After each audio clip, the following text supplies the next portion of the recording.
There we go. All right, now we can go. Welcome live from Den Podcast. I'm Rambunctious.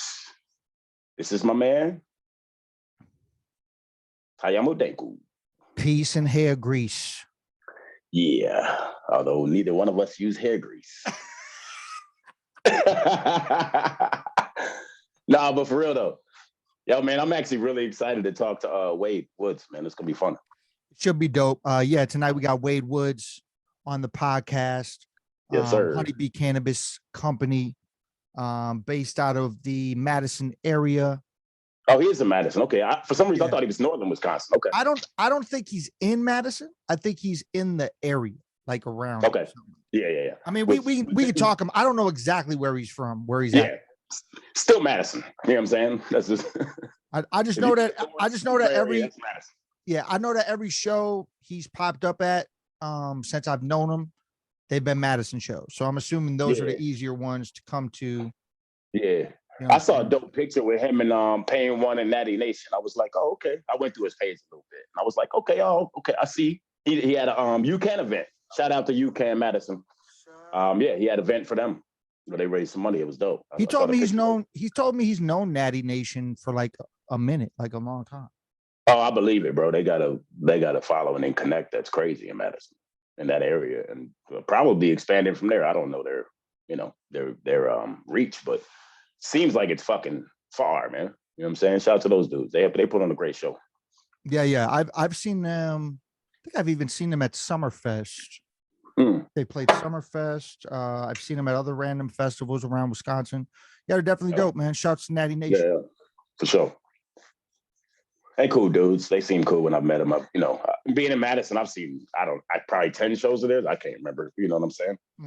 But every time I've just said what's up, they real cool. So that's good too. But some of these artists ain't cool. Let's just be real. There's a lot of uncool artists. There's a lot of artists I don't care much for. There's a lot of artists that fit the mold of trashy. Relax. All right, we weren't going to fucking relax. You're like, I got some shit to say today, son. No, we don't got to do all of it. You know. I know. I'm playing. I know what you mean though. What's new, man? Shit, I'm just getting back from these services. I ain't got a whole lot going on. I'm gonna be so I'm probably going to be sending you something soon because I want to finish the Ayatollah record. And I did say I wanted to get you and Urban on a joint for that. So I'll probably send y'all that soon. Dope. And other than that, man, I actually have no shows booked right now until the beginning of November. So the beginning of November is when I start my fall tour. Your fall tour, yeah.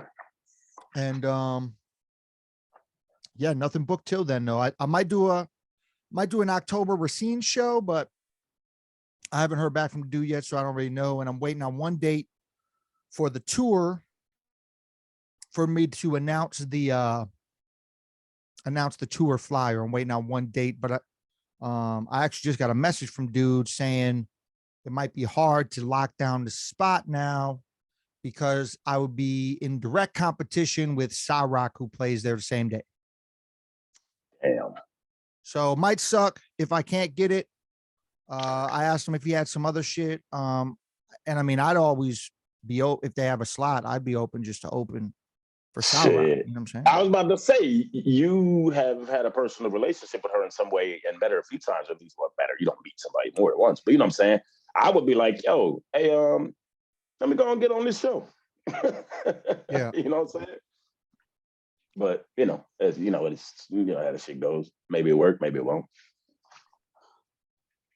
But other than that, man, yeah, I mean, things have been cool, man. I actually just decided today I'm gonna remaster my album Articles of Mine. I'm gonna add a couple newer songs. Yeah, I saw that post. And I started remastering today because I found all the vocals, so it's gonna sound more crisp. And I'm gonna add a few unreleased songs to the record, and probably like there's one BoFat joint on there that was remade. So I'm taking the one off the record because I never released the remake of it. So I'm gonna add that one on there. So here I have a beat on there. Are you gonna take the original off, or just have both on? Oh there? no, I'm taking the original off because it doesn't make sense to have them both on. Right.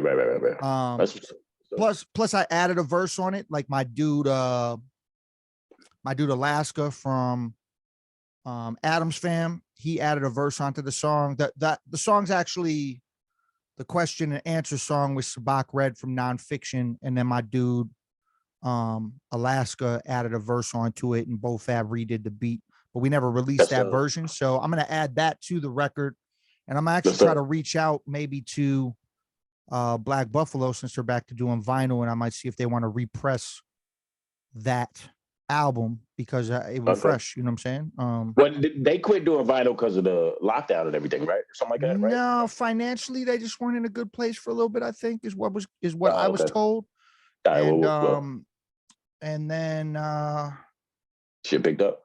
Yeah, and I feel like there was like a slight falling out of things between them and Bo Fab possible. I might be wrong on that. But I feel like there was on that. Yeah, we don't need to talk about that. But yeah, so I might be doing that. But yeah, Wade's in the waiting room, so we're gonna bring him in. All right, let's go. Yeah. Let's do it.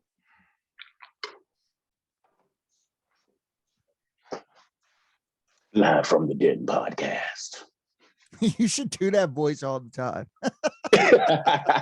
That's hilarious. People will be weirded out if I was like, "Hey, what's how you doing, brother?" Just use brother all the time. Hey, brother. Wade Woods. What's up, guys? What's going on, buddy? I was on the wrong screen. How you doing, brother? Good to meet you, man. Good, man. Yeah, same with you, man. Nice to meet you. Sure. Yeah. So this is Live from the Den podcast with Wade Woods of HoneyBee Cannabis Company. Correct? Yes, sir. So explain, I guess off top, man, what's HoneyBee Cannabis Company? HoneyBee Cannabis Company, I try to like play it off as, it's products from nature, so obviously we have a honey side to it, do some beekeeping as well. And then obviously we have the cannabis side. So, being in Wisconsin, we're not there yet, but, hopefully it's kind of why I went with cannabis to start it off. I feel like destigmatization, we need that. And, I had a lot of people question that, why are you going cannabis? We ain't legal. It's like, well, someone needs to speak on a brand and, what this plant can do for people. And I went with it, and that's, it's worked out so far pretty well. Yeah, I mean, you got to gear up for what's coming, right? We all know it's gonna come. I mean, we hope so, and it's. Tavern Leagues of Wisconsin, wake up. Man, we're probably going to be the last state. Let's be honest, because we got people here that are stupid. Well, Texas is tripping too. That's where I'm at. So, everybody don't know, Texas is tripping too because it's the same basic laws, up to 28 grams, whatever the fuck. Yeah, man. Yeah, and it's tough, man. I spent 18 years in the beer industry before I started this. Oh, okay. Nothing wrong with beer, man. I'm still in it to this day. Oh, yeah. I work with Carbon 4 Carbon 4 Brewing out of Madison, but nice. But yeah, man, like these things can both coexist, and I think Colorado's proved that, it's one of those things, and it's tough. I like how you brought the Tavern League up. I always like to not, but you know what I mean? Hey, I don't give a fuck. I ain't in Wisconsin no more. They can't do shit to me. Yeah. But I feel the same way you do with that, I think they're proponents against legalization, and it's just I'd love to sit down and talk with them, man. Like I said, I've been in that industry. That would be a great podcast. That would be. Just for sure. Hash it out, a little bit. Yeah, exactly. So have a friendly conversation. Right. So what came first? The honey or the cannabis, or or maybe talk about the evolution of your business, maybe. Yeah, I would say the cannabis side came first, but obviously to me, there's actually been some articles out claiming the honeybee is the most important living being on the planet. So it's like there's a lot of education that needs to be done with that too. I get a lot of phone calls, like, during swarm season in Madison and Wisconsin area. Actually, right now, I've been getting a lot of calls from people, thinking they have honeybees, and they're like, hey, can you come help me out with these honeybees? And I try to help everybody out, but, a lot of the times I'll show up and they're wasps, so it goes. So can I pause you real quick? What's slump season exactly? What does that mean? Sorry. No, I'm sorry. okay. Swarm season. So okay. Yeah. Okay. So, usually this time of year, I've seen a few come about this year, but usually like beginning of June, the month of June in Wisconsin is like swarm season. That's when bees are looking for new homes and that, so they could just pop into your yard, It's when I've got stung in the foot multiple times. Yeah. Yeah. Well, were they honeybees though? Or They were not. They were not. No, that was honeybees. wild. You know what they were? Yeah. You know what they were? They were no, they were the yellow jackets, the ones that the ground nests. Oh yeah. Mhm. Yeah. Where they come out. And let me tell you this story real quick before you continue, because it's hilarious. So I'm mowing the back lawn, right? And I'm mowing the back lawn. Actually, I don't even think I was at first. I think my brother was mowing the back lawn, and he got stung like 2 times. And he's like, fuck this. I was like, all right, cool. You ain't got to do it. I'll do it. Fuck it. I'll do it. I'm not a pussy. So I go back there and I start finishing the back lawn, right? Oh boy. And then I get stung 3 fucking times. I'm like, what the fuck? This shit is terrible. Where are they fucking coming from? And there was this big ass hole, like right in the middle of the yard. It used to just be a dip down. I didn't ever think anything of it. So it was like a hole though. And inside the hole, they burrowed and made this gigantic fucking yellow jacket nest. And yellow jackets, they just keep stinging. They don't give a fuck. So, Yep. So they're down in this hole, and then I start seeing them come back. So I'm like, all right, motherfuckers. So I had 2 bottles of Raid in the garage. 2 bottles of, I was so pissed off that I got stung 3 times. I grabbed 2 bottles of Raid, and I would watch them come back to the nest, and I would murder these motherfuckers. I counted how many I killed. 98 fucking yellow jackets, son. Holy shit. Murdered them, their whole shit, and then sprayed the entire inside of the fucking ground nest. I murdered their whole colony. So you know what? Yellow jackets, Georgia Tech, stay away, son. I'm saying. Yeah, I'm with you, man. Yeah, I obviously I don't like to see anything get killed, but when I get calls for that, I tell people, like, man, you're better off just doing exactly what you just did. Man, yellow jackets are mean motherfuckers. Other than that, I don't try to just murder fucking bees or nothing. I'm not even on that shit. But like the yellow jackets, they fuck with me. Man, it's crazy. I swear to God, one time I got stung in the side of the leg by a paper wasp. I felt like I got shot in the leg with a bullet. Yeah. I don't even know what a paper wasp is. Worst sting I've ever got in my life. So paper wasps those are the ones you'll see hang from trees a lot, like the big, hive that'll be hanging from a tree. And actually, now that we're talking stories, I got a real quick one actually too. Let's go. I know you guys are both from the, Wisconsin, so Wisconsin Dells up there.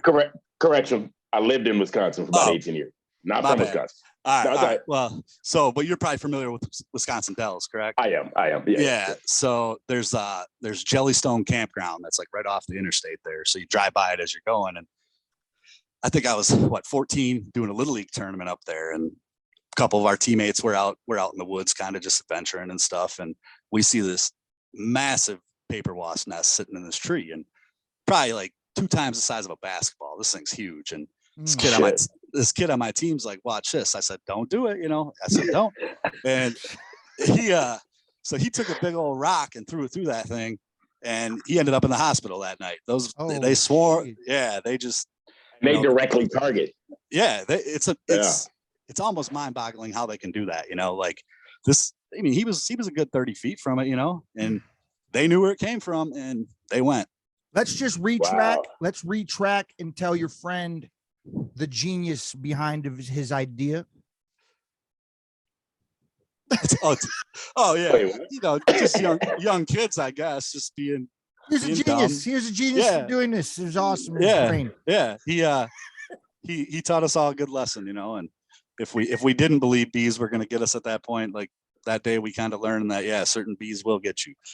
Did you have any information about bees back then? Like Not that a you knew, ton. like Like with honeybees, no, I was totally Yeah. uneducated. I was a young kid. I think like a lot of young kids today, that's where I think that education needs to come. Because bees sting you. Bees aren't cool. I knew messing with bees wasn't what you do. So that was like, to the extent of my knowledge, I was like, I don't think that's a good idea. And he found out the hard way it wasn't a real good idea. So do you think that if you knew that you were like, let's say you knew ahead of time that you were possibly allergic to bees or bee stings, do you think that you would even have dove into being a beekeeper?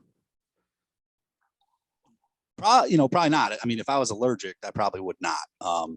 I always joke with people on a totally joking side, but when they'll ask if what I do, I tell them I'm a beekeeper. The most dangerous job in the world, because it's kind of weird. You can be stung today, like you guys, both of you could get stung today and be fine, but the next time you get stung, you could be allergic already, which is super weird. Because I feel like that works.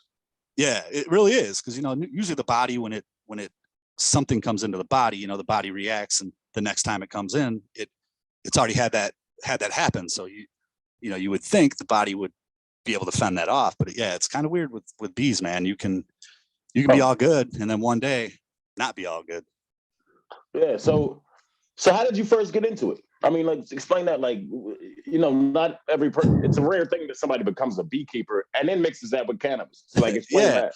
Yeah, it's been a crazy couple years for me. Like I said, 18 years doing that. It's only been a couple years. Yeah, so I've only been beekeeping now. So honeybee will be 3 years old in January. Oh, so shit. We're coming up on it. So yeah, I mean, I feel like I don't even know much about the bees now, but something about Go ahead, it's always learning, But so yeah, I was just kind of, again, I knew the importance of them, and there's a couple articles that have come out, which a lot of people, I've read into them, and some people think one way or the other way, but some articles have come out about how cannabis could be the savior for the honeybee, because the honeybee is in decline, and stuff like that. So that was kind of the tie with cannabis, and the honeybee. So obviously then it just kind of like spawned into this HoneyBee Cannabis, and kind of working both angles, I guess.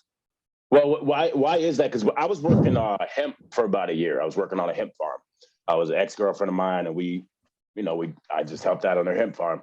But I had heard that it actually helps with the cycle of bringing back bees, and so why is that though? So obviously, a lot of the people say, and it's true, cannabis is wind pollinated and stuff. So essentially they're not really coming there to pollinate or any of that. The latest article I read on that was, they're more looking for the males, which obviously that's not what hemp growers are growing. The male side of the plant is kind of what they seem to. It's the throwaway, right? Basically. Right. Yeah, like, and again, it's one of those things. I think it was at Colorado State University. There's been a couple universities that have done some studies on it and stuff like that. And I mean, obviously they're seeing, and I think part of it too, I've read how cannabis, it's usually one of the last flowering plants in most states, obviously Wisconsin. So it's kind of like, as the bees are winding down and that, they're always looking for resources. So, that could be part of it as well. But, to me, that's super cool. And, I know I've also read some stuff in California, which again, can it be done? I don't know, but farmers out there training honeybees. So like, supposedly they're getting honey with THC already in it, untouched by humans. I haven't seen any yet, but if that is possible, that's some super cool stuff, Do you think it's possible? Or are you just kind of in the middle?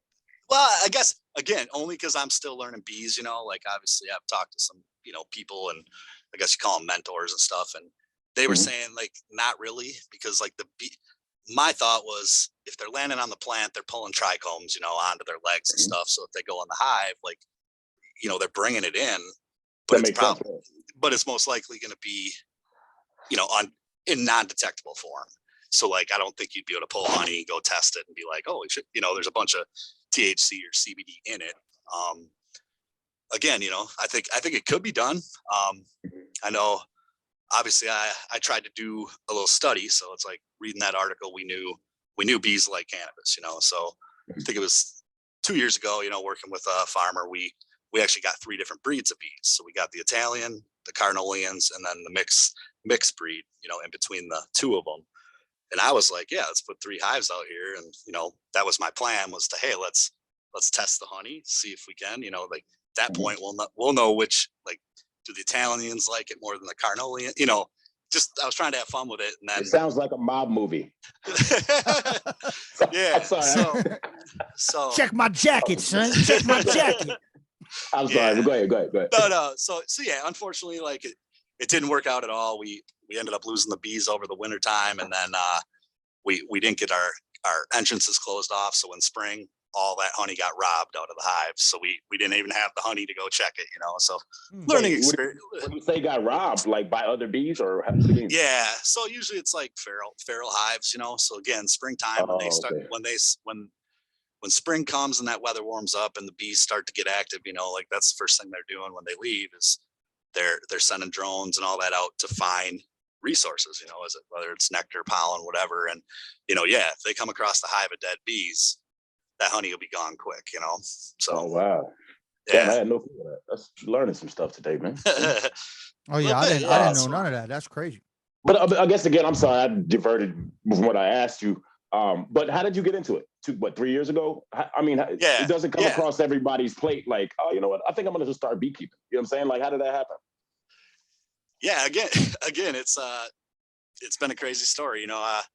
18 years in the beer industry, I was kind of going through some stuff and happened to be away from work, just working on, my mental health and stuff. And my cousin happened to be growing a hemp farm. It was right about harvest season. So got into that, and just second I stepped on the field, I was just like, man, that's where I wanted to be. It was one of those things. And then the whole honey side came into it, probably about 6-8 months later after I launched, that first summer, just was like, man, I want to, this, I already had the name of the company.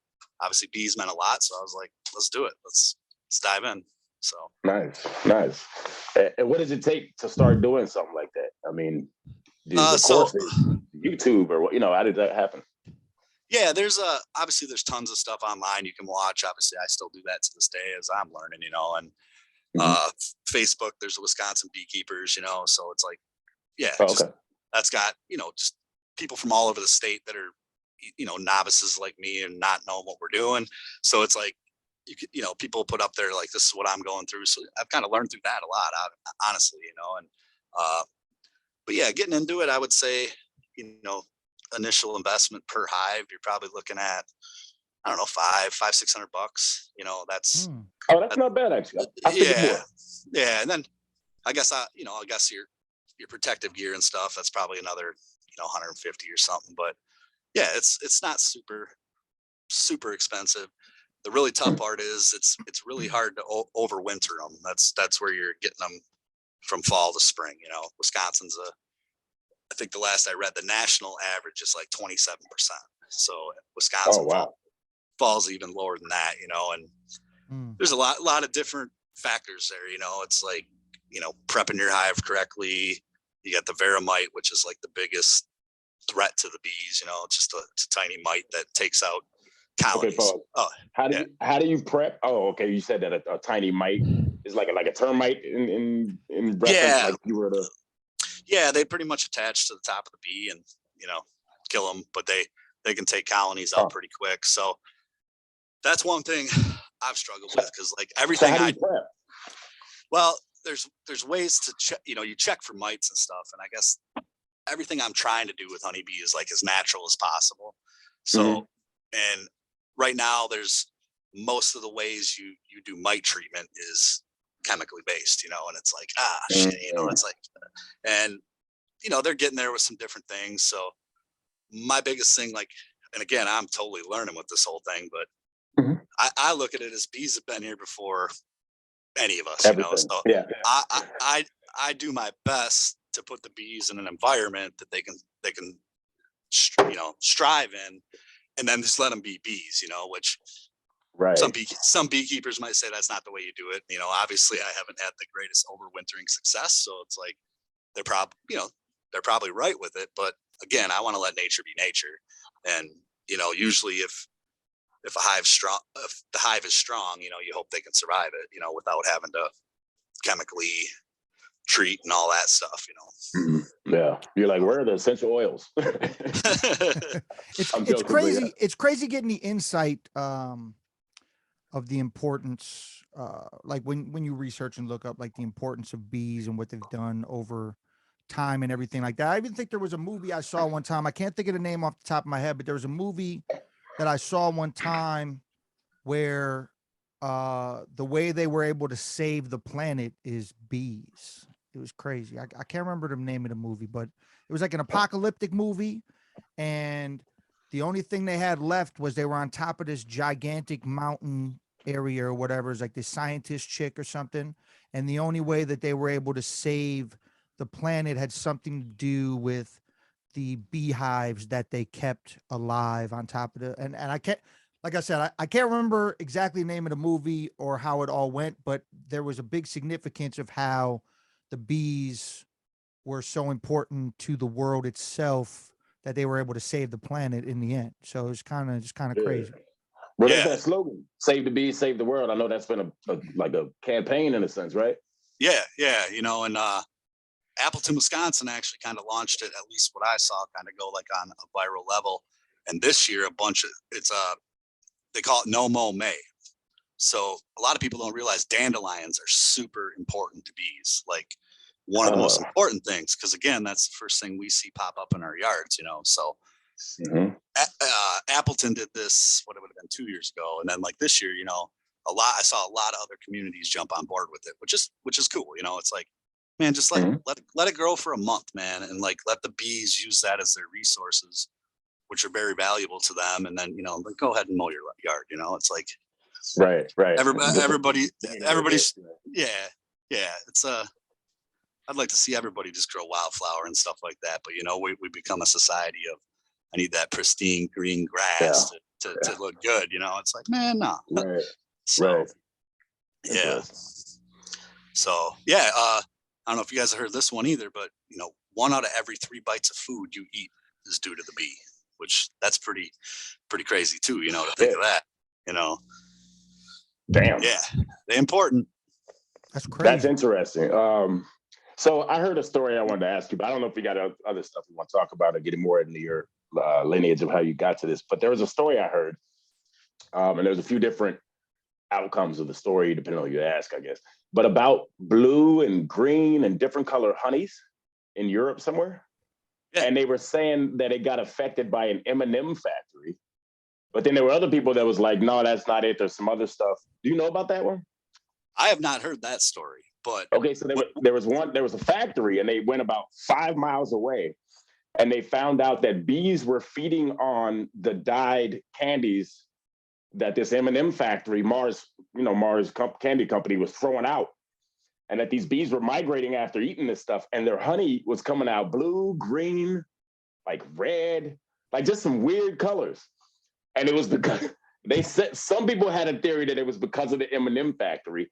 And some people were like, nah, there's something else going on. I just thought I'd ask. Do you know if it tasted differently? Like, did it taste like candy? I didn't get that far into the story, but because I just saw the fact that it was M&Ms, and I'm like, okay, is this real? Or I just kind of was like, whatever. But then I saw another article where they were like, that's bullshit. There wasn't, so yeah. If you look up something, you're gonna get both sides. Yeah, there's always somebody that's gonna be like, oh, fuck that didn't happen. Right. I'm gonna have to say to start off, like, yeah, I think that sounds a little out there, but I'm not gonna say, I'm gonna definitely check it out though, for sure. It's crazy, right? Yeah, it is. Have either of you guys heard of Mad Honey? You ever heard of Mad Honey? Nah. So I forget exactly where if it's Indonesia or Southeast Asia or somewhere overseas. There's this honey. Because again, it's all on what the bees are pollinating. So there's a certain flower over there that has hallucinogenic properties. So hey, people right up my alley. Let's go. Yeah. So people eat this honey and hallucinate, and you have to look it up. There was just a picture of a black bear over there, just assed out, tongue hanging out, and he got into it, and they said this bear just tripped nuts and was like, yeah, laying in the back of this truck with his tongue hanging out. Man, you got to look at that up. It's good. Ram's people, like, go look that up, people. Ram's like, I need put to try that shit honey, son. in my motherfucking tea, motherfucker. You know what I mean? Yeah. My coffee's about to be different.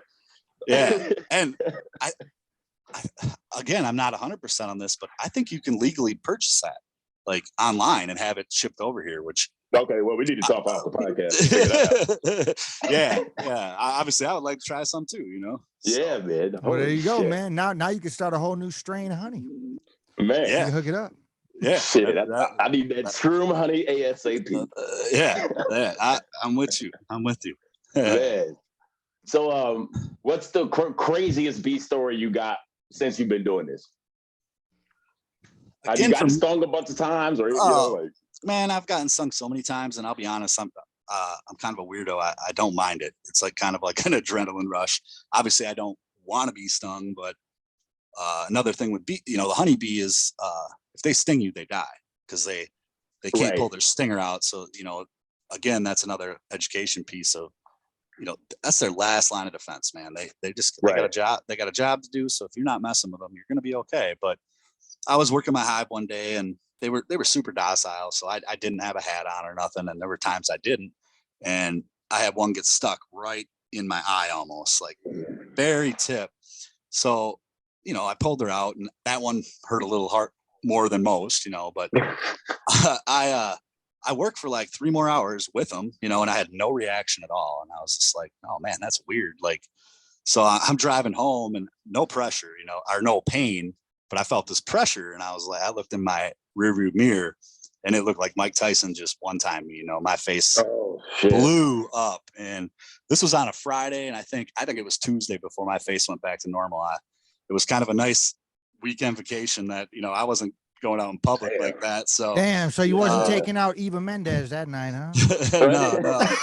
Yeah. I wasn't taking nobody out that night, man. I would have. Yeah. That's a random person to bring up. I mean, I like Eva Mendes. He's fine, but I mean that's from Hitch, man. You remember when his face blew up? Oh yeah. Oh. I didn't catch that. Bars. I did not either. Yeah. Okay, good. I'm glad I'm not the only retarded one to do it. Dude, yeah. That was great. That was a great bar right there. Over my head. That'll be in Deku's next freestyle, by the way. Yeah.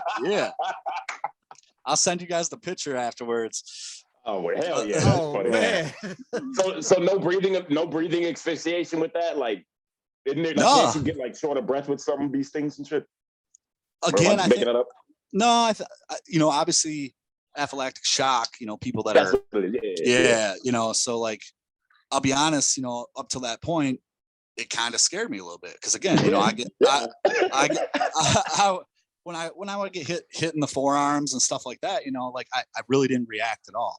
So then, when that happened, I'm sitting here thinking, okay, and am I possibly allergic now? I was like, I mean, if you look in the mirror and you look like fucking Sloth from Goonies, you don't really know what to do. Yeah, dude, that is a perfect description too, man. Yeah. Man, what's up with your references tonight, son? You need to write a rhyme or something, get this shit off your chest. Yeah. All right, man.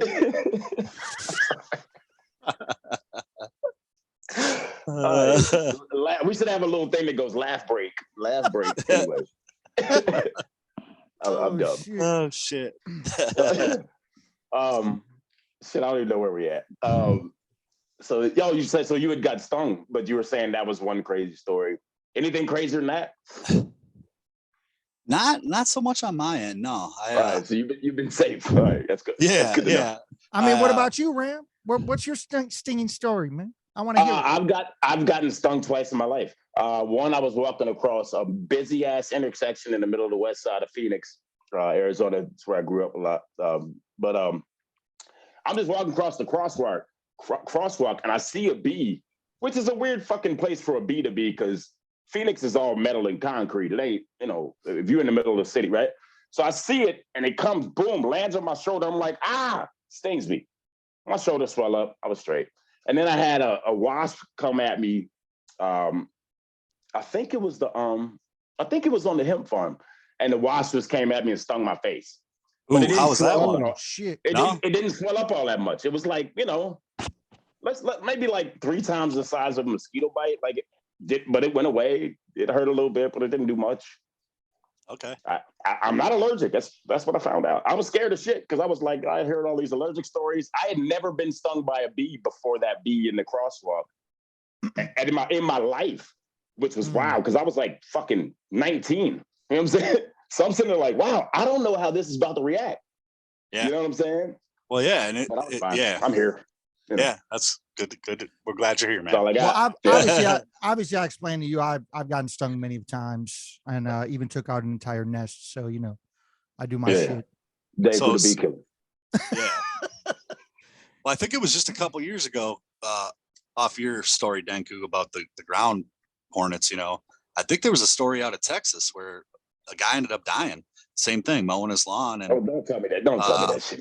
I got him on my lawn now. Oh, hey, Texas got the scariest bugs in the whole U.S., son. Yo, the mosquitoes are blue, son.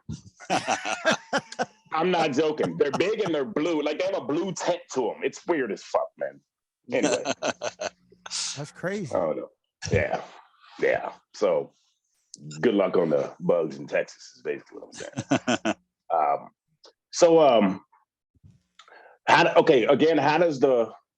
How does the honey differentiate from the cannabis in terms of business, in terms of is it a similar process? You know what I'm saying?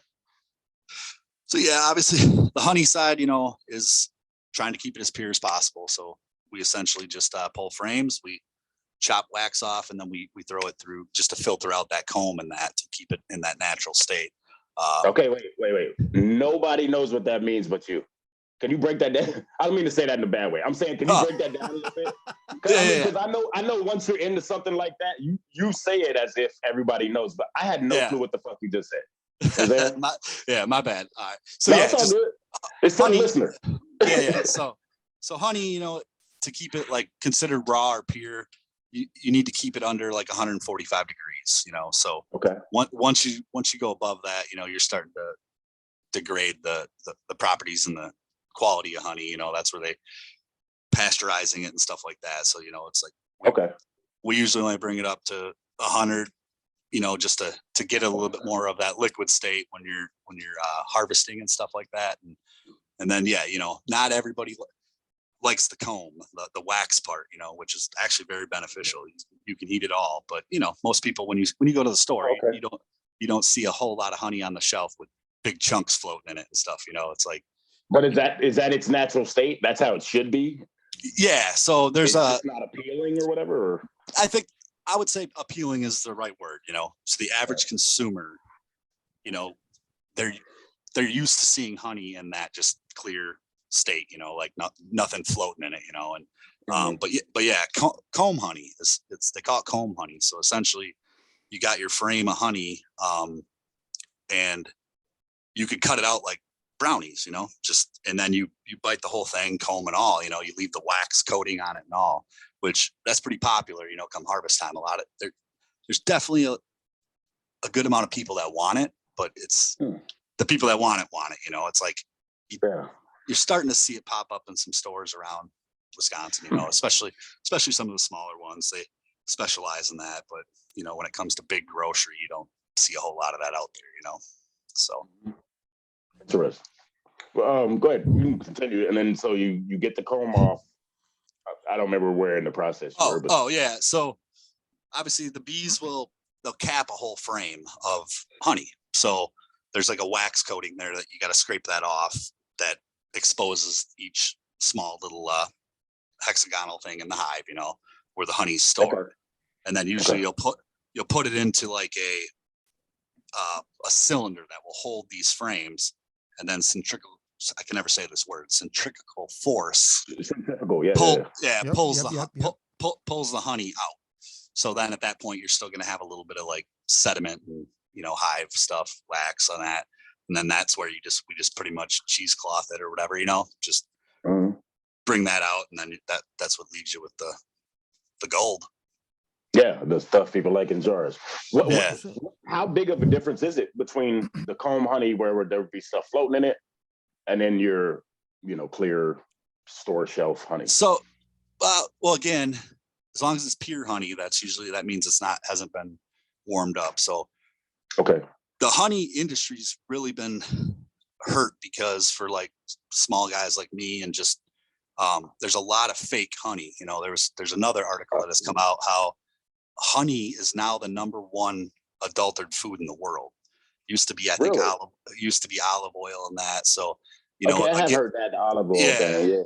Yeah. So I was just reading an article where it was like a couple years back, but I think a lot of it's coming from China, but they're adding sugars and, they're adding stuff into this. So it's like, it tastes like honey, but it ain't, there's no benefits to it. And they were shipping it in. I think if I read it correctly, the US actually like put a stop to any imported honey from China, but then China was smart. They just shipped it down to Asia and then Asia shipped it up to the US. So, it's like fighting stuff like that, man. It's like, again, I hate seeing it, Yeah, that's really surprising to me that the U.S. stopped the shitty food from coming in. Does that sound weird to anybody else? I'm so weirded by the idea.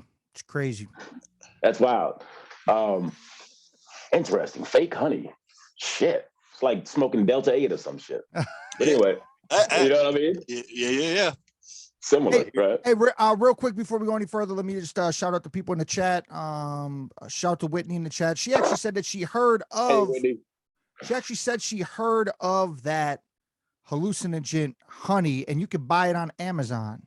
Okay, thanks. Thanks. Thank you, Whitney. I will be hitting you up later. She said that's on there. Also, shout out to Terrence Tillman. He said salute. Neil Rodriguez. He said. Yes, Ram, you are correct. They are Jurassic Park mosquitoes in Texas. Yo, he's from somewhere like around Houston, so you know what I'm talking about. Yeah. And then Tara said she has a wonderful ground nest story while mowing barefoot in the dark. Oof, that sounds rough. Is that Tara Williams? Yes. Tara, you're the only person in the world that would have a story like that. Who mows their grass in the dark? Love you, but come on, son. Anyway, yeah, man. So I have a lot of questions, but I can't figure out exactly how to ask. Well, number one, where do you sell your honey? Let's get that out the way so people know. And how do they get your honey? Let's do that. So at the moment, they can reach out to me through Instagram or Facebook at the moment. Don't have the website up quite yet. It's almost there. Probably should have been the first thing I did, but again, we're learning as we go. And then in Madison, there's a couple spots. Carbon 4 Brewing carries it. Got another spot. Dope. Yeah, I got. It's called the Boneyard in Madison. It's Madison's first like dog park off leash bar. Super dope spot.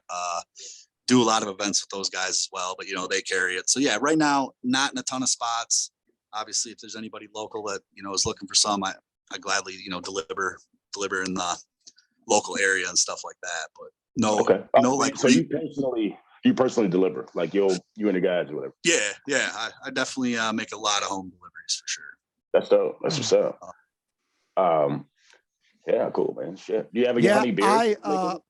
I have my jar of honey. So bring it. Yeah, a little more. There you go. Nice. There you go. Right there. See what it looks like. And actually, the homie came out to the show the other day and hooked me up with this joint. What's that? Explain that.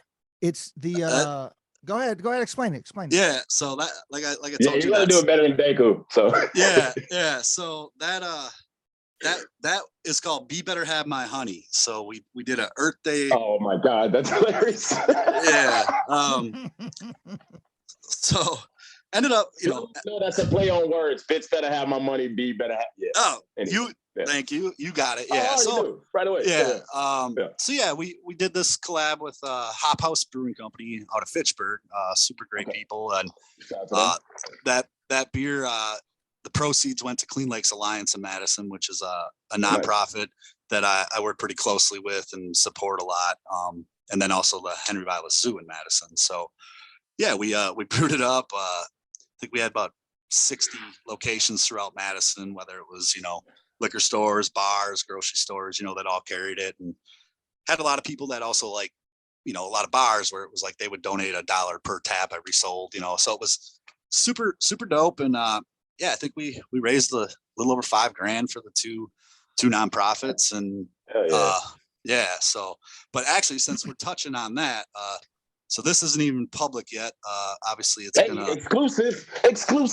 Yeah, so do the music, son. Come on, son. Yeah, so obviously that went super well. So we were like, let's do something for the fall, and I think we'll go public with it Wednesday. But I wanted to show you guys since you're on. Hopefully, I'm not too close, but I don't know if you guys can see.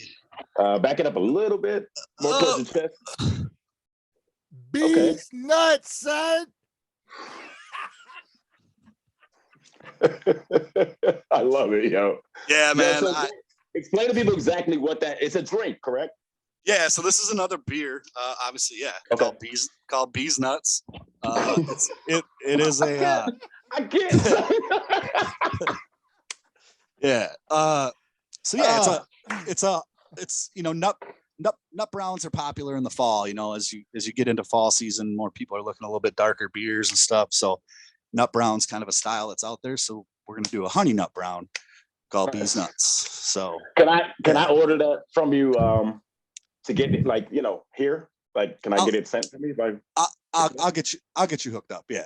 Yeah. Okay. I'll send you right on. I appreciate it. Yeah, for sure. Yeah. So, super cool. Wisconsin State Journal is going to be doing a piece on it, which is always great. Nice. They did that for the first one, which, there's a beer column every Sunday that comes out. So, got to give them a thanks. Katie, my good friend Katie, she writes for it, and she's been a huge help with like the whole thing and stuff. And yeah, it's just been fun to, obviously cannabis is tough, right now in Wisconsin. So it's like, it's a good way for branding and just getting it out there, Have you thought about like expanding to a state like, let's say Arizona, right, where it's all legal? You know what I'm saying? Have you thought about anything like that? I totally have, and I have talked to a few farmers in like Michigan and stuff like that. Yeah, that's closer for you now to think about it. Yeah, but obviously, right now I'm kind of a one-man band. It's don't have any employees. You don't have any. Yeah, no. At the moment, I got one employee, and that's my 11-year. Oh, thanks, man. Yeah, I got my 11-year-old daughter, man. She's like my big supporter. She's my CEO.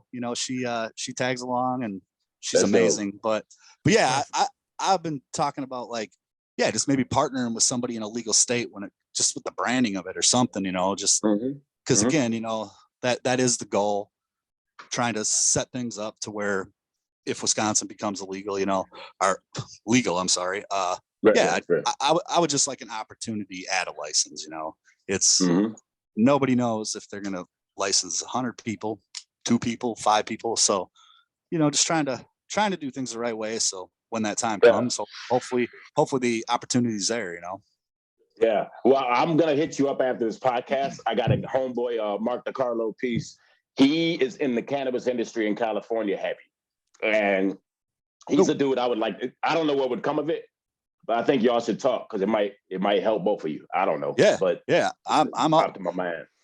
I'm always down. Sure. I appreciate that. Yeah, I'm always down to talk cannabis, man. And yeah, it's are you guys familiar with Madlit, the music series? Of course. Yeah. All them dudes. Yeah. Shout out to Madlit, you can and all them. Yeah. Rob D's and all those guys. What up, D's? Yeah. Rob D's came out the other night. He came out the other night. Yeah. Rob was out there. Yeah. That's dope. Yeah. So, but I was down there. I think it was a couple shows ago, and there was two people from Colorado, and we just chopped it up about the cannabis game. It's like, obviously being in a state that's not legal, it's super great to talk to people who are in legal states, if there's ever any type of collabs that can be done, I'm down. So that's dope. Right on. That's dope, man. Yeah. Right on. Can you explain the rest of your products that you sell? Because I showed a couple things. You showed, the new one that's coming out. Can you explain? I mean, you got a whole like plethora of things behind you. Like what? Like, can you Oh, explain more of the products that you sell, and how they came about? Like, what made you think of putting this together, that together? yeah. So on the cannabis side, at the moment, I have CBD gummies. I do CBD Oh joints, shit. pre-rolls, and then, a couple oils and like a rub at the moment. And then obviously we're a legal state, but I do have natural THC legal gummies here in the state, which have been great. We're a, it's, I would say it's nationwide, but Wisconsin, especially Delta 8 is super, very popular, and Yeah, I actually like that shit, man. I was talking shit about it earlier, but I actually like it, man. Yeah. And teach their own, but for me and my brand, that's just not the route I wanted to go. So, for a while there, it was tough for a while because it was just CBD fell right off the map, and so Right. these THC gummies, which I kind of dubbed as super gummies, they got 5.6 milligrams on the THC, 70 CBD, and then 56 CBG all in one gummy, so you're getting that kind of. Can you explain what CBG, CBD, and the difference between all that? I don't know what CBG is. I know CBD, Yeah, so CBG kind of like I would say really came onto the scene. What would that have been, like 2 years ago or so? So Okay. it's that one doesn't produce any THC in it.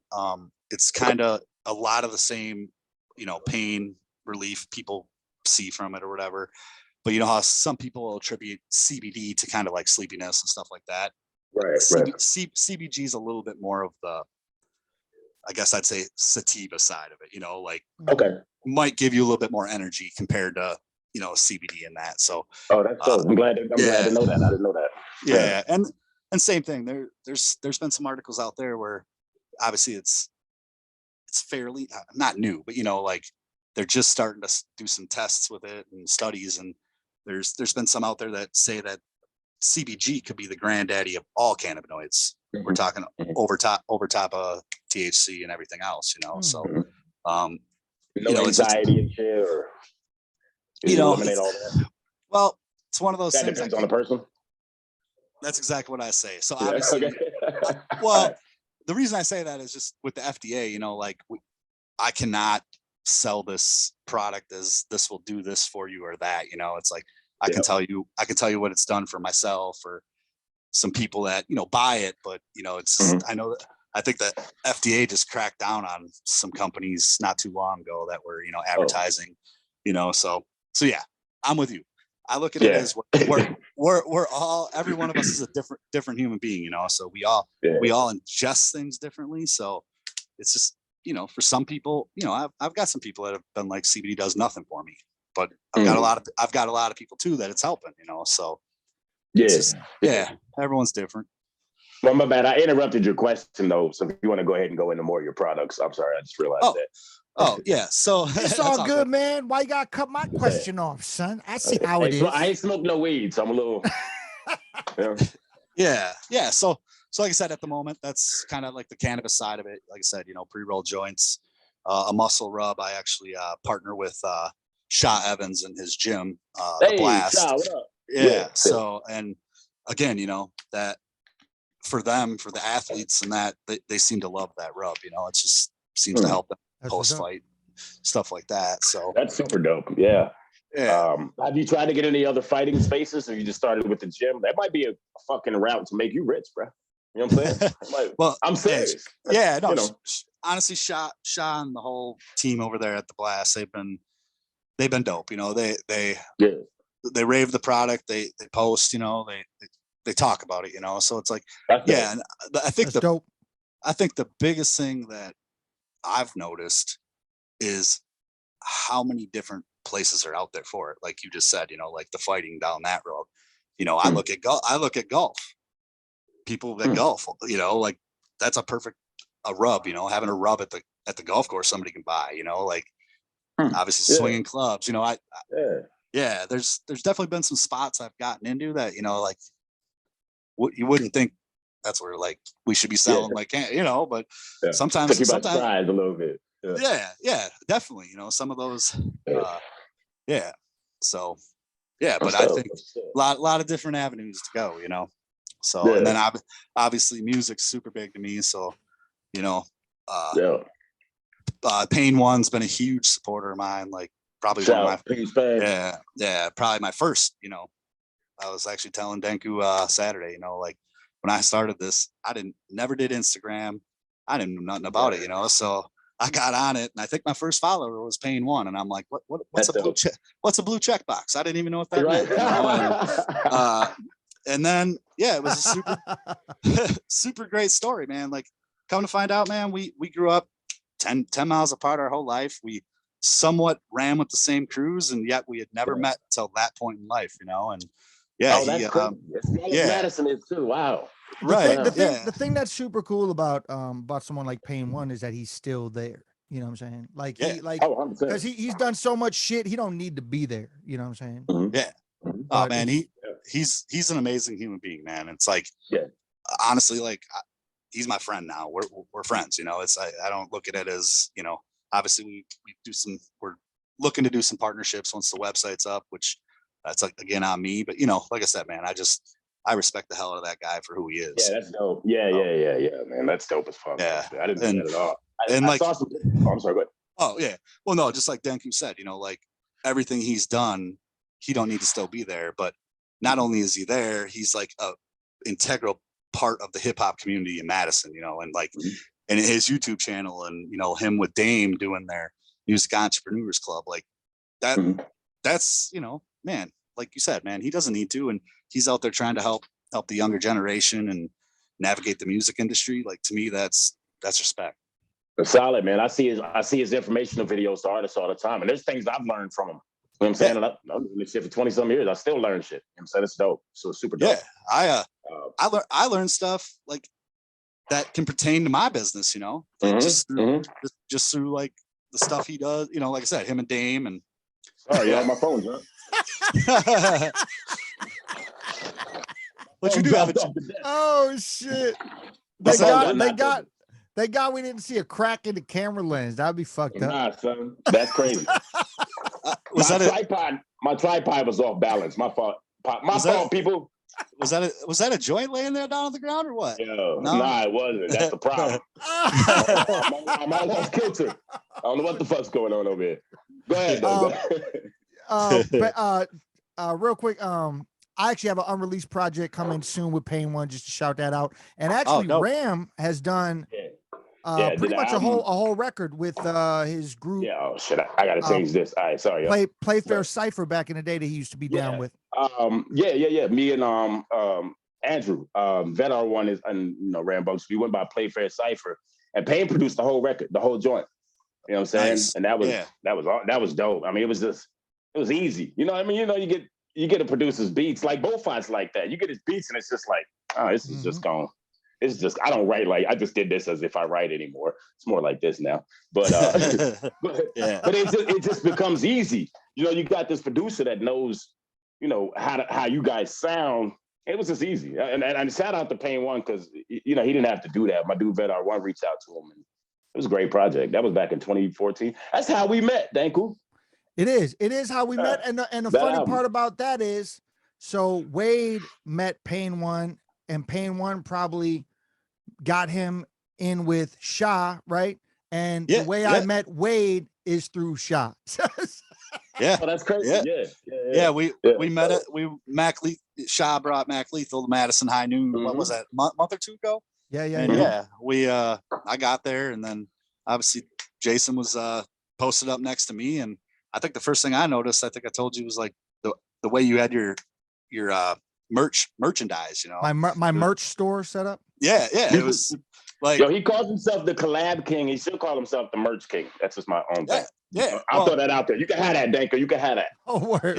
The merch king. Yeah. Well, and you know, all my years in the beer industry, like I've learned like merchandising is huge, you know, when you merchandise a brand or whatever you're doing. And like, I noticed that with you right away that night. I think that was the first comment I made to you, like, man, your setup's dope, you know? And then obviously we just kind of kicked it all night, and, you know, obviously you stole the show that night. I, you know, still like Mac, but yeah, that night obviously never met you, and you straight killed it. So, and then appreciate you, man. Appreciate you. Nah, for sure, man. That's a hell of a compliment, because Mac Lethal kills. I've seen him live a couple times. Yeah, no, to take nothing away from Mac, man. Mac's still dope too, but Oh yeah, and that's the homie too. So Yeah, that's what I'm saying. I just said that's a hell of a compliment. That's all I'm saying. Yeah. Yeah. That's dope. Yeah, we ain't trying to say that I'm better than you, Mac Lethal. Yeah, we are. Yeah, we Shouts to Mac Lethal, man. He been doing this shit for a Yeah. long time. I've known Mac since 2003, actually. That's dope. That's Way crazy. back. That's before a lot of y'all started rapping. Ram giving y'all the steak eye, son. You know what I'm saying? No, I'm playing. So I saw you with a picture. You had raised some money for UCAN and you was doing some stuff for Natty Nation. Talk about those connections and how those came about.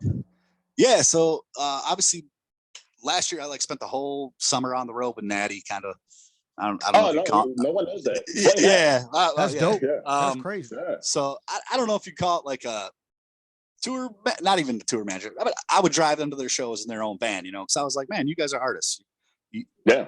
None of you need to drive. I was like, I like driving, so yeah, I drove them around in their own van. Hell of a guy for that. There's no one in the world I've ever heard say that. Oh man, and so how that partnership all kind of came about is there's a company out at the forest that I work with called Dynavap. So what they do is they make batteryless thermaless extraction units. So you can essentially put flour in this thing, and then you cap it, you torch it, and it'll click when it's at vaporization, and then you pull on it. So it's a flour. It's like, so this global company, they launched over in Amsterdam due to laws. What is that called? What is that called again? I'm literally writing it down. Dynavap, which I can Dynavap. DYANA. DYNVAP.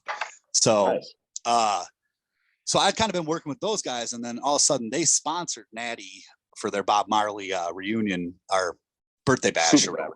So kind of after that, I just hit Natty on Insta, and I was like, hey man, like I got a little present for you guys, and created a couple pre-rolls for him and shit, and then that's what sparked our relationship. And man, I love every one of those guys to death. That's so dope.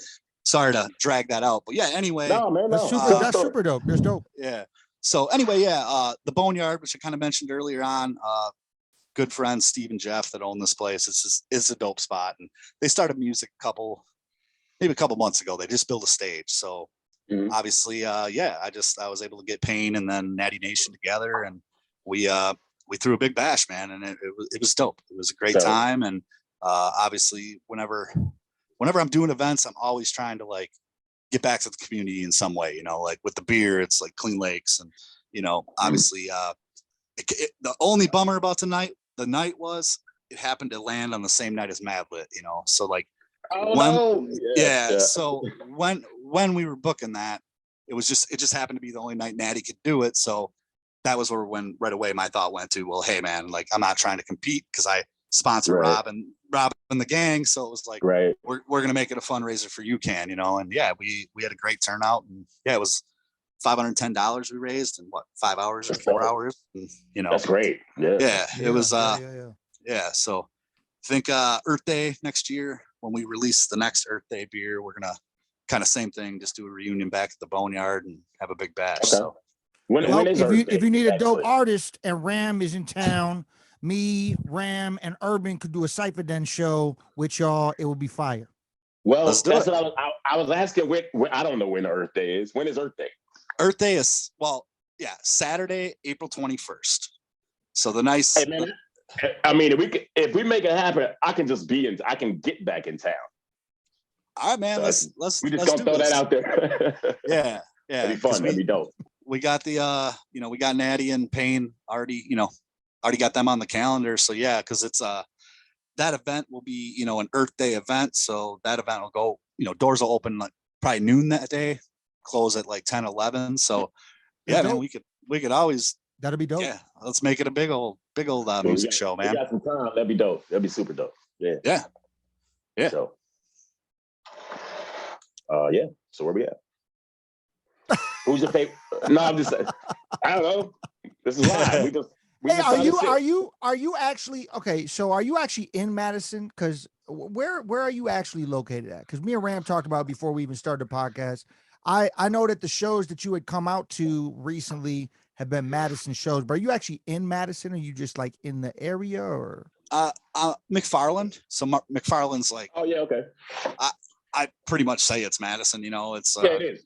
yeah, it's a suburb or whatever. But yeah, so McFarland Okay. is where I'm at right now. Dope. So Yep. Okay, well let's do it. Let's do it, Ram, because I've done it pretty much every episode now. Favorite food spot Yeah. in Madison. Favorite food spot in Madison. Oh, you guys gonna put me on the spot like this, man? Yeah, I got it's so going, many. It's going right now, right. son. All right. So I mean, we could have said worse. yeah. All right. So we'll do that next. That'll be next. No, we can't do that. Yeah. We can't shit on nobody. No, we're not gonna shit on nobody. We're not gonna do it. All right. Wow, so, we do it all the time. What are you talking about? Well, but that's us. That's us. We can't call him out to shit on nobody. all right. So I'm going to throw a few just because it's different categories of food. Because again, so if you like wings, there's a place called Chicken Licks. Now, Chicken Licks they're kind of out in the country outside of Sun Prairie, Wisconsin, which is again right next to Madison and that. But that's Madison. Yeah. Their wings are unreal, So if you're ever in the area and that's a must stop. One of my other favorite foods is gyros. I don't know if you guys are gyro fans. Oh yes, I am. Yes, yeah. So there's a place called Athens Gyros in Westport, which again, kind of like far northeast side of Madison. But that's so if you're looking 113. Is that 113? Yeah. Yep. Yeah. I know that. Yeah, right there. So if you're looking for gyros, that's the spot. And then probably one of my favorites. Y'all ever heard of the Plaza Burger? Yes. When I first moved to Madison, somebody told me I needed to have a Plaza Burger. Yeah. So what'd you think? It's like a thing. Yeah. I'm not going. It was cool. You know what I'm saying? Yeah. I've kind of in hindsight, it was cool. Back then, it was great. But I've had a lot of different foods since then. This is, So Ram and Mike Geronimo shitted on me last episode talking about how my food spots don't compare to their food spots. It hurt my whole feelings. My whole feelings were hurt, bro, and shut down the whole last episode. You talking about New York and Austin, Texas? Hey, man. I mean, first of all, Austin, Texas is slowly becoming the best food spot in the world. But I found some good shit. I found some things. All right. I know some places. That group's been festering for a week. I know some places. Hey, but Chicken Licks, I love wings. I actually just had some wings yesterday from this spot I just tried. 76 steak and potato. The shit was fire. And now you make me want to try this spot in Sun Prairie. Now I want to do that. Well, hey, man, next time you're in town, let me know and we'll go. We want to get sponsored. No play.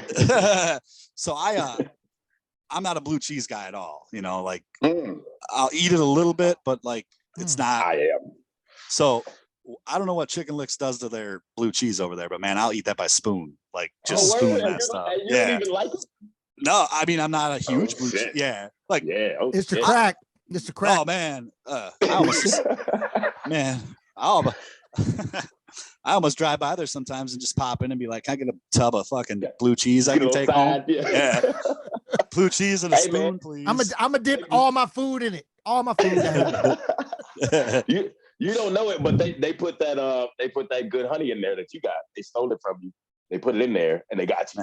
I wish they'd let me know. That's some of that HoneyBee Cannabis. No, I'll play. Yeah. Man, this has been fun. This is one of the greatest. It's been a lot of fun. It's been real hilarious. Man, well, I haven't even said that to you guys either, man. I greatly appreciate you having me on, man. Honestly, you're my first podcast. I never done one before. So appreciate, and it's obviously hopefully it leads to more. Been a blast. Yeah. I definitely think he's gonna do more. I think the honey, the cannabis, the merge, the beer, I think all that's gonna eventually just take off, man, because a lot of people don't combine all the things together. They just do one thing or one other thing. They don't combine all the things that you put together. So I think the fact that you're building a company out of it and have multiple products and things like that, I think that will help you escalate and take it to the next level. You know what I'm saying? I greatly appreciate that, man. That's kind of the vision. Like I said, again, never thought I was going to own a company. So it's went 100 different ways from sideways on me, but you know what? I've had a blast doing it, you know, and I'm still learning as I go. So for somebody, oh, sorry.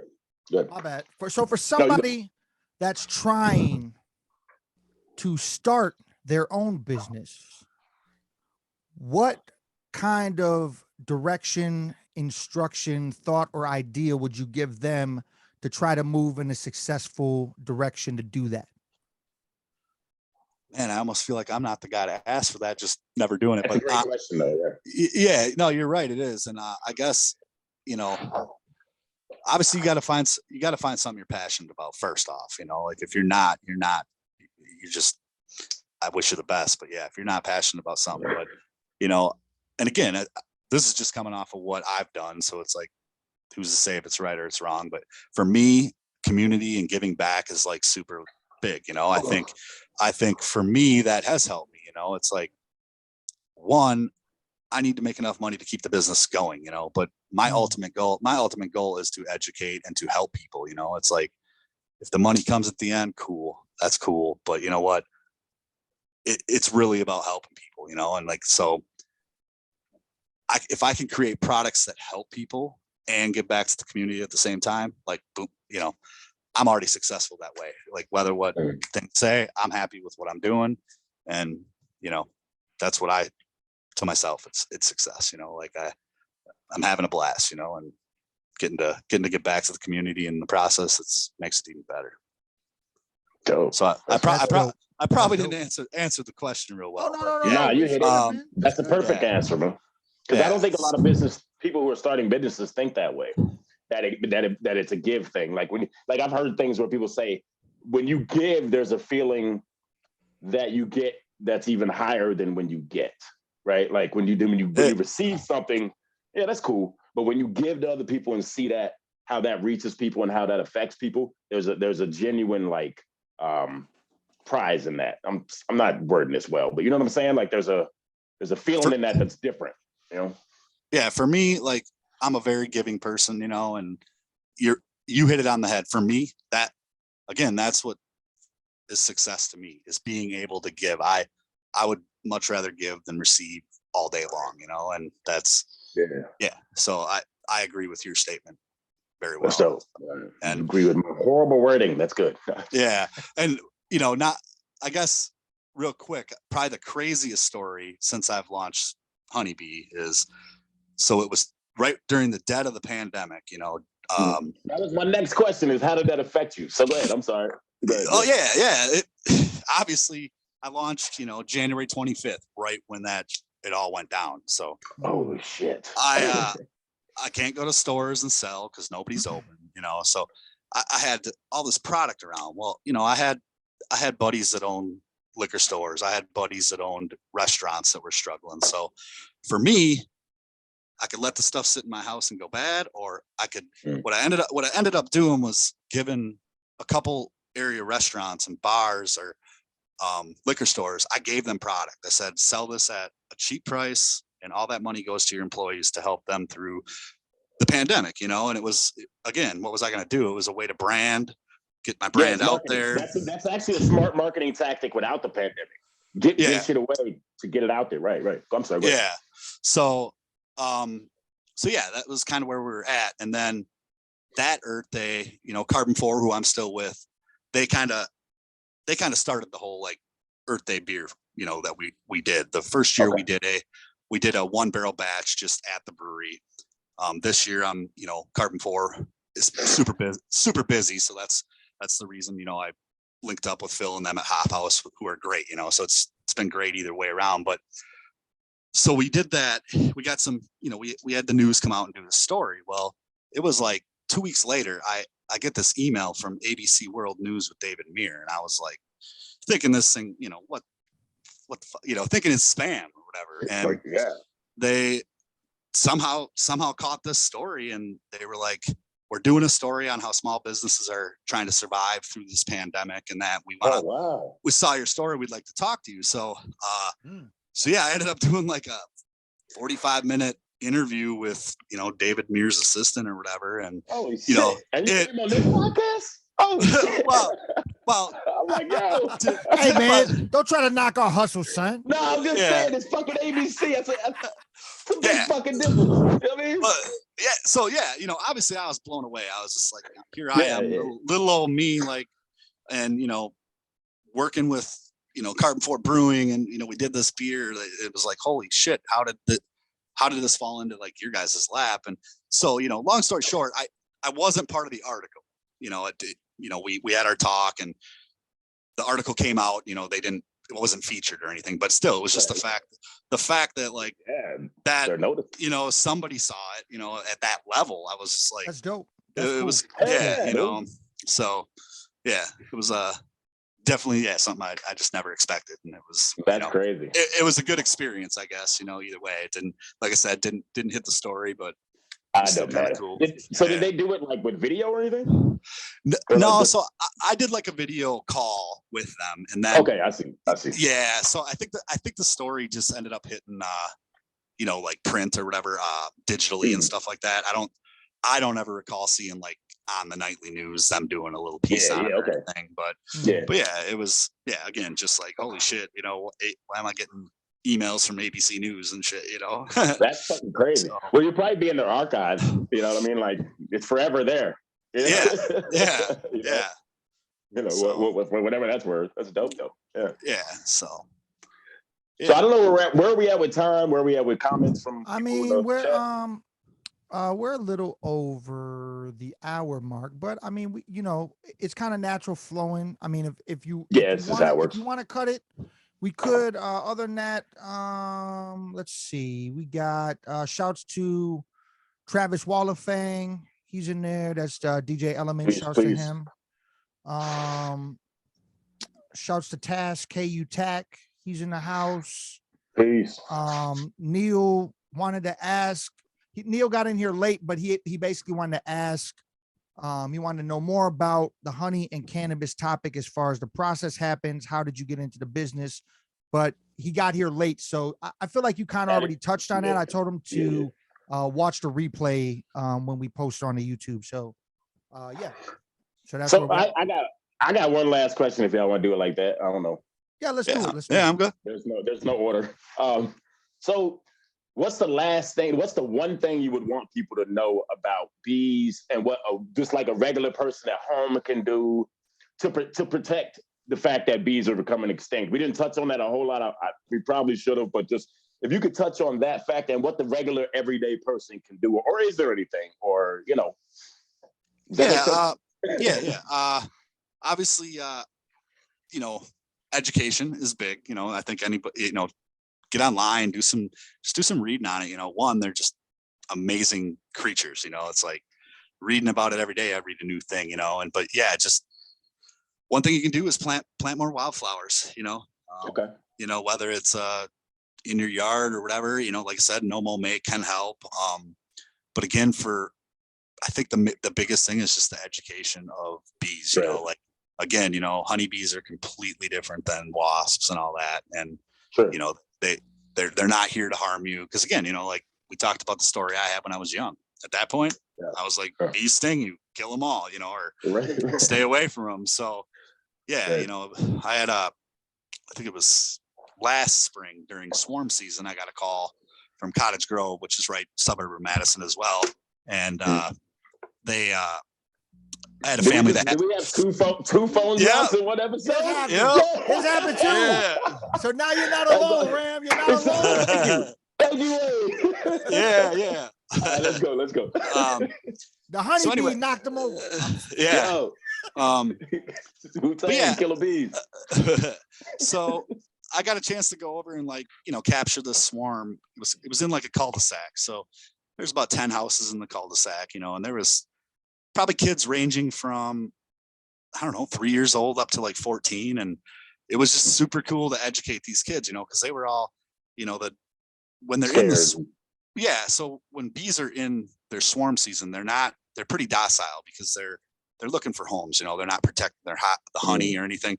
So, I was able to put these bees on 3-year-olds' arms and just let them run up and down, and wow. To me, that experience for those kids, you hope they go tell their friends, stuff like that. You know, it was like for me that Sure. like saving that hive was cool, but the coolest part for me was educating all these kids and just like, you know, now they know honeybees are, you know, there to help us. They're not there to sting them. And I would say that that's been one of the cooler experiences I've had since I launched the company, you know, was that because it was like a 2-day experience. You know, we got them down that night, and you know, like it was cool. That's dope. Okay, that is dope. So what real quick what's the name of that mite that kills honeybees? What's the name of that? The varroa mite. All right, so in a fight, the varroa mite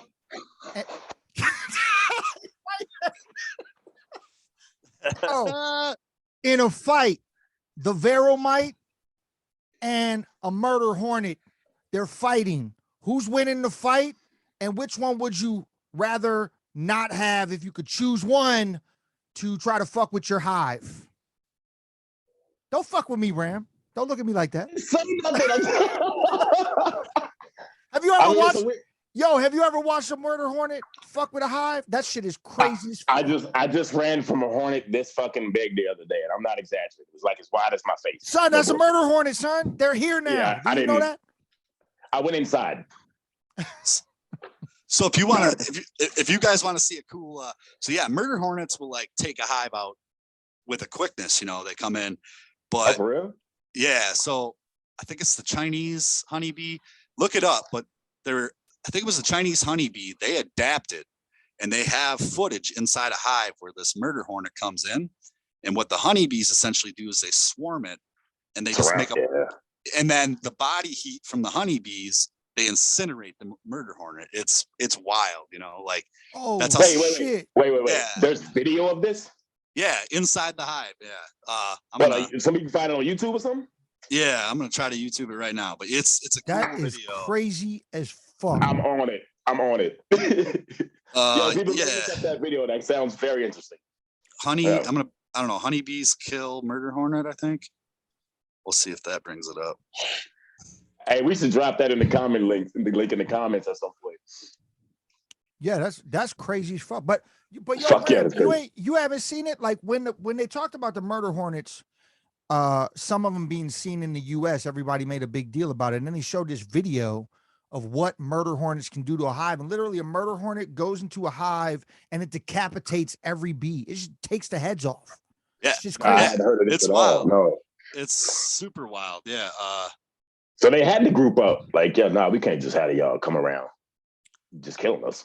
So they had to do that. Like it's a survival thing. It's just like the ecology of it just keeps recycling in a sense. You know what I mean? Was that the right word? Ecology? Yeah. Yeah, that's it. You're right. Yeah. I'm smarter than I thought sometimes. Hey. Yeah, so or maybe it's not the murder hornet, but there's one right here where bees kill a giant hornet with heat. And it's kind of like that. Holy crap. But, yeah. And I'm sorry. Go ahead. I've seen like hornets and my bees fight at times. It's pretty wild, man. You know, you'll get one hornet or a wasp that kind of comes around that hive, and it's super cool to watch the honeybees work in unison. You know, they fight it, you know, and eventually if there's only the one, you know, eventually that the hornet's just going to be like, it ain't worth it, you know, because it's just getting its ass handed to them with the honeybees, just like you said, kind of swarming it in a way. But yeah, I got some video somewhere on my phone. Do they have any chance against the mite? Do honeybees have any chance killing off the mites if they fuck with the hive? Termites. Yeah. It again, you can treat for mites and that, you know, that will get it, you know, depending on the mite count in the hive.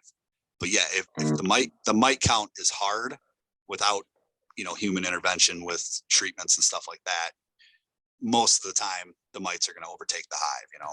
Okay, so so the mites attack like hyenas. They're like grouped together. It's like a big colony of mites that would take out a nest. When I'm talking about murder hornets, I saw one motherfucking murder hornet murder a whole hive by itself. Right. Yeah. So obviously again, because like you said, we saw them. What was that, up in Washington State? Yeah, They yeah. It found was like West Coast, like West Coast. Yeah. So a lot of people were freaking out, going, "Here come, they're all coming," But I think to this date, that was the only one that had come in, But there haven't been any really. Yeah, but obviously, I remember. I don't know if you saw the video of when they like took care of that hive. The dudes looked like they were in spacesuits, man. These things were, because they'll yeah. I mean, look that up too, man. It's wild, man. I was like, the rest of my night is gonna be all of this. Yeah. But yeah, it's like, I wear a suit, but like the suits I wear, these murder hornets would come right through those, with the stingers. So yeah, like I remember watching it on the news that night, and I was like, these dudes look like they're going to space, with the amount of PPE they had on to go take care of this hive. I was just like, that is wild, I mean, murder hornets look like they came from prehistoric time. Yeah, those motherfuckers look big as shit. Yeah, they probably did. I mean, yeah. I mean, there's a lot of animals that we don't realize have existed. You know what I'm saying? Since prehistoric times. And I mean, who knows what's in the deep ocean? Like, we don't know. We ain't explored that bitch. Yeah. I mean, there's probably shit still there. There's underwater beasts. All right. Since we're talking that, I got to bring it up because let's go. I love when we get on weird shit on this podcast. Yeah, because I love it. Let's go. I'm a believer, but y'all might not be. But Megalodon, what y'all think? Probably. Megalodon. I don't know what that is. Oh, what? You don't know what Megalodon? You've never seen the movie Megalodon, son? Jason Statham. Nope.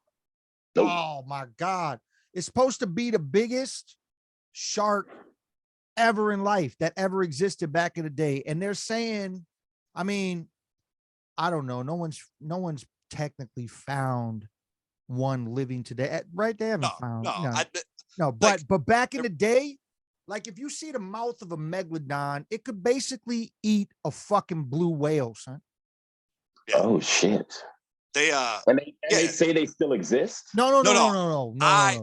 I personally, because like we're talking how we have not explored what have we explored? I think it's only like 15 or 3/4 of the ocean. Yeah. I think it's only like 15 or 20% that we've actually explored or something. Right. Yeah. And that's where there's been some stories out where people claim that they've seen them, but obviously they probably are extinct. But like we're talking, like, man, we haven't even explored 80% of our oceans.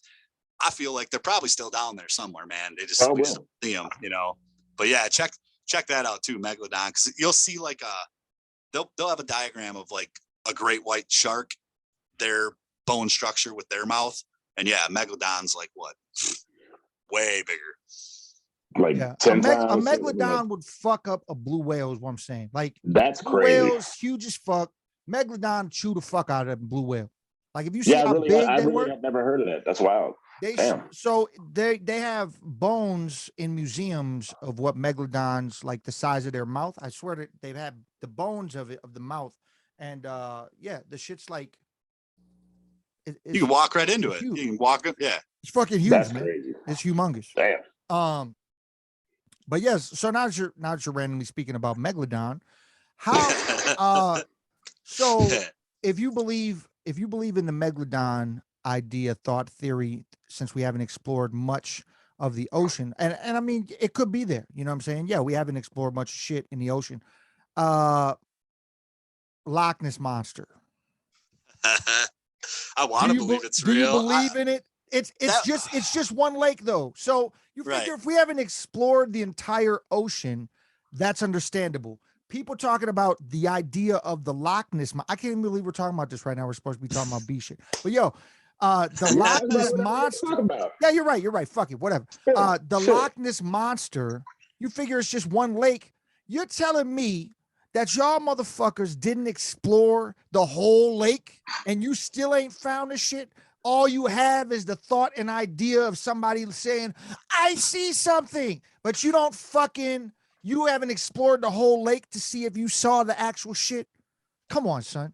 No, Loch Ness, I'm with you. I don't, that ain't. I agree. Right. I think the Loch Ness is somebody seeing something they've never saw before. Yeah. And then that becoming folklore. But yeah, I can't agree with one lake. Yeah, I'm with you. But everything in the ocean, I mean, I'm like, yeah. I mean, unless the lake goes deep enough to connect to the ocean. And they don't know it. Right. So you just debunked your own theory. You just debunked your own theory right here. Hey, I'm trying to make people's minds wander in different directions. I feel you. It's like a thing like this, Okay, don't do that, Dad, somewhere. But here's the thing. Don't ever do that again.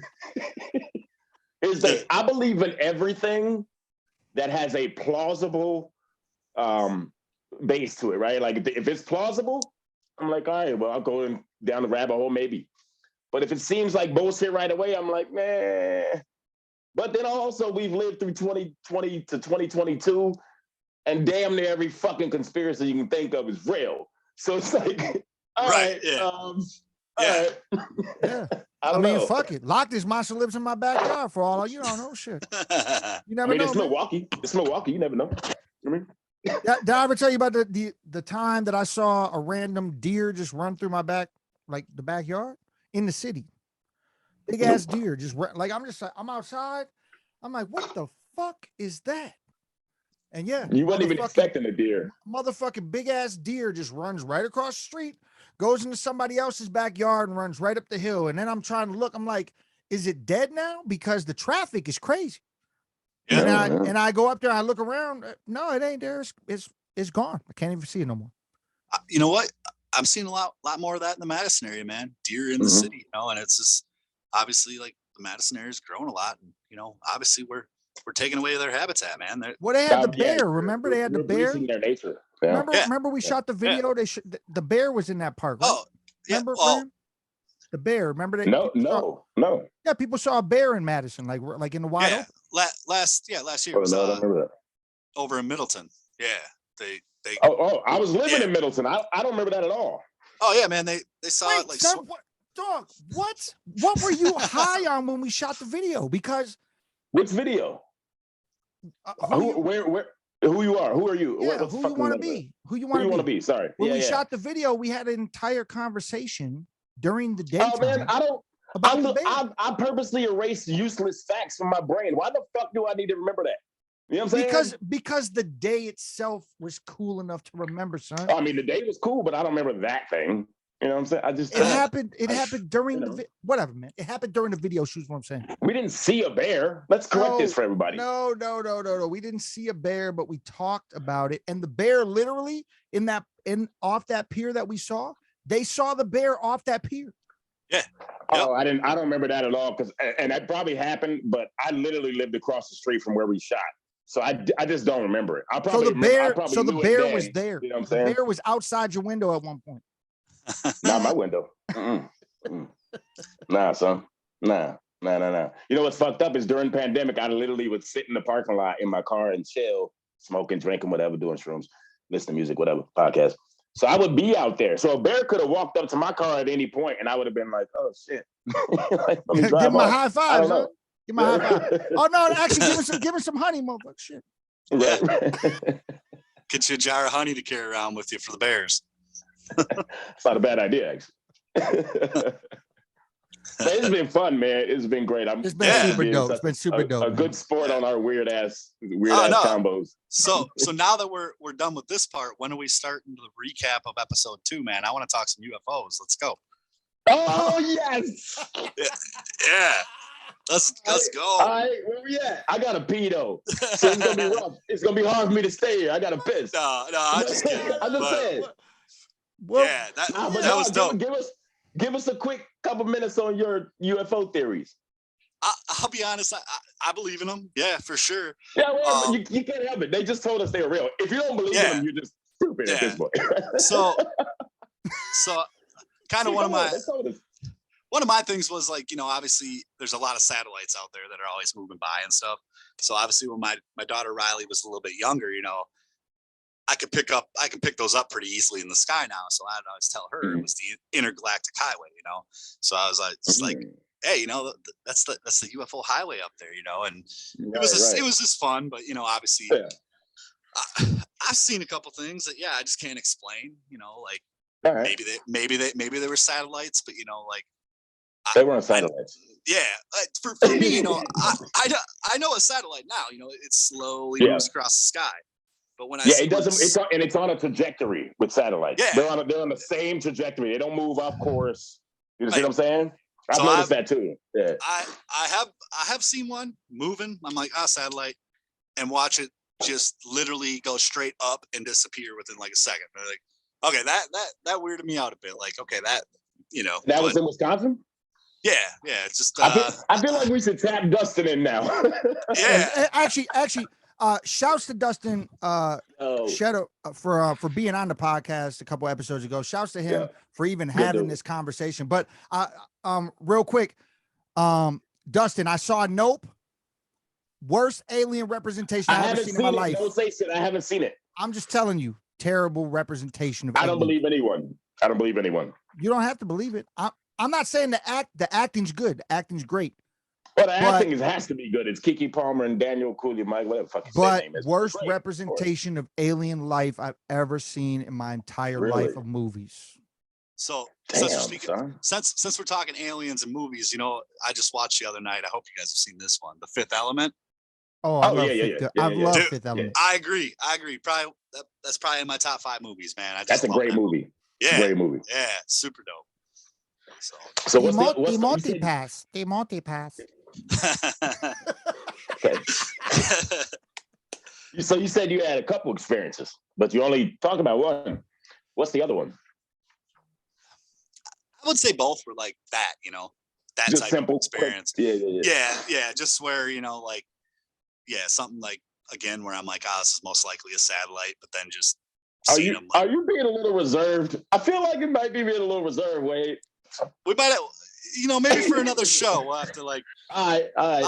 I'll pull them out. I'll pull the medical records out and I'll show you. No, I'm just kidding. I'm playing it out. I got proof, bro. I got proof, dude. Yo, maybe there's something we don't know about HoneyBee Cannabis. Yeah. Well, like Dustin said, like Dustin said, they're walking among us, man. And I believe that for sure. You're talking with one, bro. No, I'm just playing. Yeah. I knew that beat thing was weird. Yeah. Yeah. No, but hey, appreciate everybody watching this one. Yeah. Go ahead and wrap it up. Yeah, sure. Real quick. Shouts to Pascal in the chat. He popped in for a second. Urban Legend. Yeah, Urban Legend. Neil's been around the whole time. Shouts to him again. Woody, Tara, Neil, all of y'all. Appreciate y'all, man. Tara, it was Tara. Yeah. Appreciate y'all. Thanks for everybody joining. Thank you, Wade. This has been a great conversation. I would actually like to do a follow-up episode at some point in the future where we get more. We could do it. And the science of it all. And I don't know. That's just me though. Or maybe we'll just chat at some point. I'm down. So. Word. All right. Well, thank y'all for watching Live from the Den podcast. Danku, Rambunctious. Was that stupid? Yeah, don't end like that. That's whack. It's terrible. Live from the Den. Yo, this has been Live from the Den podcast. I'm Tayamu Danku. This is Rambunctious. And we have Wade Woods, HoneyBee Cannabis Company. Thank everybody for tuning in. We're out of here. Peace. Wait, remember, bees better have my money, right? And bees nuts. Bees nuts. Go look for them. Carbon 4.